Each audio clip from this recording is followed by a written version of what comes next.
High যুবক, আজ তোমরা বড় মুসিবতের মধ্যে আছো, ভয়ঙ্কর বিপদের মধ্যে আছো। আজ তোমার কাছে নামাজ ভালো লাগে না, ফেসবুক ভালো লাগে। আজ তোমার কাছে সিজদা মজা লাগে না, টিকটক মজা লাগে। আজ রসুলে পাক সাল্লাল্লাহু আলাইহি ওয়াসাল্লামের আদর্শ মতো চুল কাটতে মন চায় না, এলোমেলো চুল তোমার পছন্দ। আজ মোবাইলের নেশা তোমার কাছে ভালো লাগে। আহা, তুমি যাচ্ছ কোথায় আর তাকাচ্ছ কোথায়? তোমার ঠিকানা কোথায় আর তুমি তালাশ করো কি? হ্যাঁ, আজকে দুনিয়া তালাশ করো, দুনিয়ার মজা খোঁজো, দুনিয়ার ঠিকানা খোঁজো। আহা, নিজের ঠিকানা খোঁজো। একটু তো নিজের ঠিকানা তালাশ করো, একটু তো ফিকির করো, একটু খেয়াল তো করো যে তুমি কোথায় রওনা দিছ, কোথায় যাইতেছ। একটু একটু করে বরফের মতো তোমার হায়াত গইলা গইলা শেষ হয়ে যাইতেছে, অল্প অল্প করে হায়াত চলে যাইতেছে। তুমি এক পা এক পা করে কবরের দিকে আগাইতেছ, কবরের দিকে আগাইতেছ, কিন্তু এখনো তুমি বেখবর, এখনো তুমি বেখবর। একটু খোঁজ নাও যে তুমি কোথায় যাচ্ছ আর কোথায় তাকাচ্ছ। একটু ফিকির করো, একটু খেয়াল তো করো। আমার প্রিয় বন্ধু, এই দুনিয়া থাকার কোনো জায়গা না, এটা চিরদিনের ঠিকানা না। আহা, আমরা তো কবর নামক মাটির ঘরের দিকে রওনা হয়েছি, কিছুদিন পরেই আমাদেরকে চলে যেতে হবে। আর কতদিন এই দুনিয়ার রং তামাশা নিয়ে ব্যস্ত থাকবো? আর কতদিন এই দুনিয়া নিয়ে ব্যস্ত থাকবো? দুনিয়া থাকার কোনো ঠিকানা না।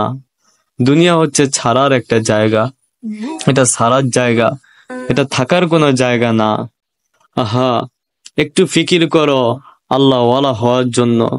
আহা, একটু সিদ্ধান্ত নাও, আমি যার আমি তার হয়ে থাকবো, আমি আল্লাহর তো আল্লাহর হয়ে থাকবো, আমি আর কারো হব না। এই সিদ্ধান্তের উপরে অটল থাকো, সিদ্ধান্তের উপরে অটল থাকো। আহা, নামাজ ভালো লাগবে কিভাবে, সিজদা কেমনে মজা লাগবে? আজকে আমরা আকাবিরে দ্বীনের সোহবত থেকে বঞ্চিত, এদের সোহবত থেকে আমরা দূরে আছি।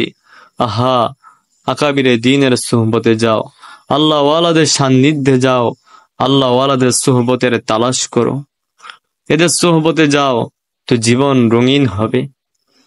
জীবন রঙিন হবে তখন যখন আকাবিরে দ্বীনের সোহবত থাকবো, এদের সান্নিধ্যে থাকবো, আল্লাহ ওয়ালাদের সাথে থাকবো।